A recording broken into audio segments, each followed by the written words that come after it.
Narasumber dari PDN dengan tema yang cukup menantang, transformasi percepatan pembangunan Papua Barat Daya. Kita mulai dengan kata transformasi ini berarti kita semua mau berubah. Jadi perubahan ini tadi yang kata Pak Rektor itu bukan perubahan biasa-biasa saja, tapi perubahan luar biasa.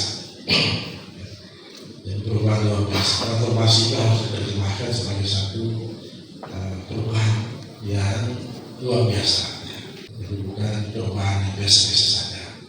Tadi Pak Rektor sebenarnya sudah menyampaikan kepada kita fakta, bukti apa yang sudah dilakukan di Uni Muda ini, perubahan yang luar biasa. Tadi beliau menyampaikan dari apa yang saya sampaikan, kita akan selalu, saya sampaikan waktu itu Pak Rektor, Pak Prof. Jo yang teman-teman dari PDN, kita ini kan selalu membicarakan, membangga-banggakan masa lalu.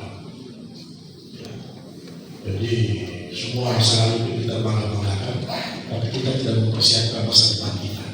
Kita bikin museum terus, dimana museum itu paling banyak Pak. Di Indonesia itu paling banyak museum. Itu sebenarnya di satu sisi memang membicarakan sejarah, tetapi di sisi lain itu kita ikut membangga-banggakan masa lalu terus. Belum ada di antara kita yang membuat suatu visium Pak.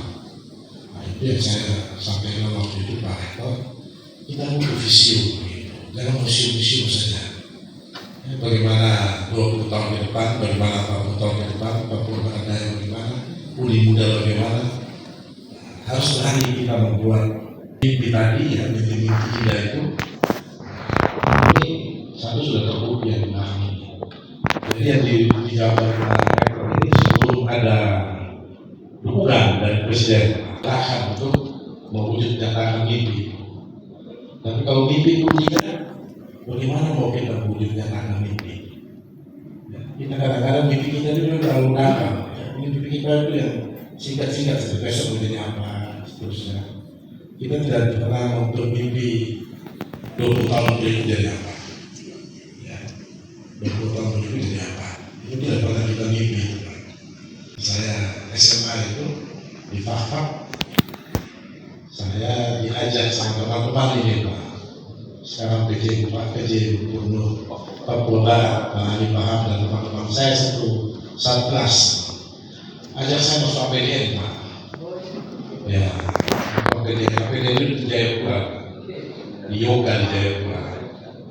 Tapi jawaban saya sih nggak boleh Pak. Coba, saya mau jadi bupati loh. Kok suruh saya jadi camat bagaimana? Jadi saya nggak mau jadi, saya tidak mau masuk APDN waktu itu. Saya cari Pak, dulu kan belum ada internet kayak sekarang ini. Ya, setiap orang itu dengan Kompas ada Indonesia itu, saya cari satu-satu di iklannya itu. Ada kuliah di mana yang bisa S1 pemerintahan. Ya, karena bayangan saya sederhana waktu itu, kalau menjadi bupati harus S1. Kalau menjadi camat cukup yang APDN. Jadi saya cek dulu, dapat yang paling dekat ya Unhas.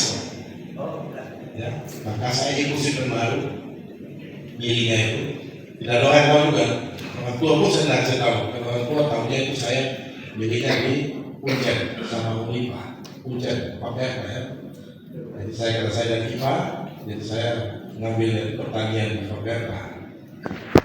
Tidak ada yang tahu saya dia membeli juga satu formulir khusus yang IPS. Dan IPS itu saya pilihan pertamanya saya adalah ilmu pemerintahan di UNAS, pilihan kedua administrasi di Jayapura di Uncen untuk melaksanakan strategi. Ada strateginya, ada sistemnya, itu duluan, baru nanti personalnya siapa. Kita kadang-kadang hidup dengan siapa yang mau jadi pemimpin, yang mau kita berikan tanggung jawab. Kita lupa itu susun strateginya bagaimana, sistemnya bagaimana. Jadi yang mimpi itu bingung juga mulai dari mana. Ini, karena ini kita bicara perubahan, jadi saya pikir kalau ini juga lebih baik kita bicara strategi kita bagaimana untuk bisa juga menopang itu Indonesia Emas 45 bagaimana strategi kita untuk bisa menjadi yang terbaik di Papua. Sekarang kita ada 6 provinsi. Ya, kita tadi ada bahasa terakhir pakai kota Astagfirullah ya. Berlomba-lomba untuk kebaikan. Kita ini sekarang berlomba-lomba 6 provinsi dan berlomba-lomba siapa menjadi yang terbaik. Ya, dan itu wajar. Ada beberapa hal ini yang ingin saya garis bawahi saja. Bahannya nanti ada bisa di apa namanya, bisa lihat. Di sana itu kita ini posisinya strategis. Ini geopolitik dan geostrategis. Peta ini menunjukkan bahwa Papua pada umumnya dan Papua Barat Daya pada khususnya ini terletak pada posisi yang sangat strategis, baik dari kajian geopolitik maupun geostrategis, terutama untuk Asia Pasifik.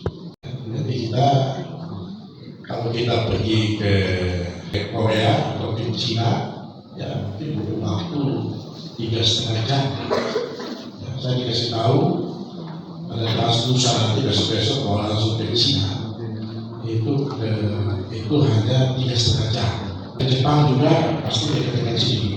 Kita ke Fiji itu dari sini ke Fiji hanya sekitar 3.600 kilometer ke Fiji. Kalau kita ke Jakarta itu sekitar 4.000-an. Kalau kita itu ke Jakarta 5.000 lebih. Jadi ini posisi strategis kita harus menjadi kekuatan bagi kita di provinsi Papua Barat Daya ini. Kemudian yang berikut itu ada bertanya atau mekar kemudian tidak bermanfaat untuk apa mekar. Ini Pak Prof. Join ahlinya.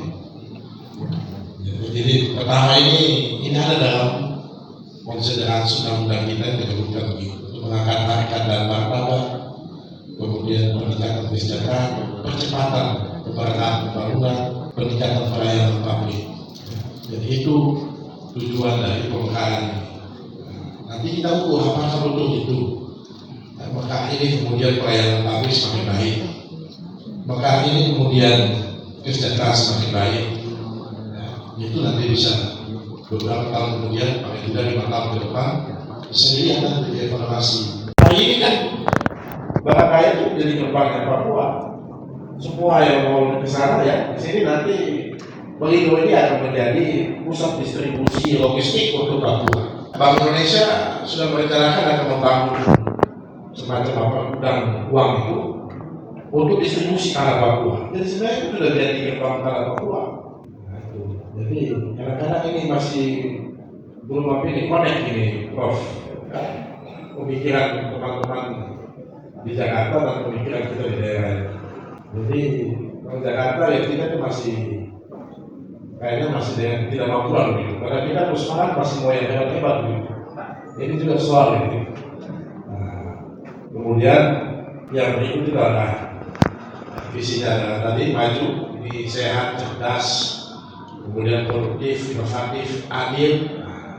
Isu adil ini menjadi penting karena selama ini itu yang dirasakan oleh masyarakat di sini. Kita juga sepakat untuk pembangunan berkelanjutan. Kita sudah development.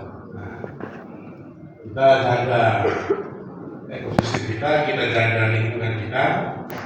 Tapi saya juga bisa sampaikan di mana-mana, kita juga harus perhatikan yang menjaga itu, kan? Hutan kita ini kan ditinggali, didiami oleh penduduk kita, masyarakat kita. Hidupnya di hutan-hutan. Kalau dia jaga hutan, kemudian dia mau makan pun susah, ini kan tidak adil namanya. Kita harus juga menyiapkan apa yang menjadi pemenuhi kebutuhan. Kalau tidak, yang terjadi ya yang jaga hutan kerjasama dengan yang mau curi hutan, ya terjadi transaksi. Dirugi lagi negara. Yang jaga laut, ya, kerjasama juga yang curi ikan, sudah terjadi rugi.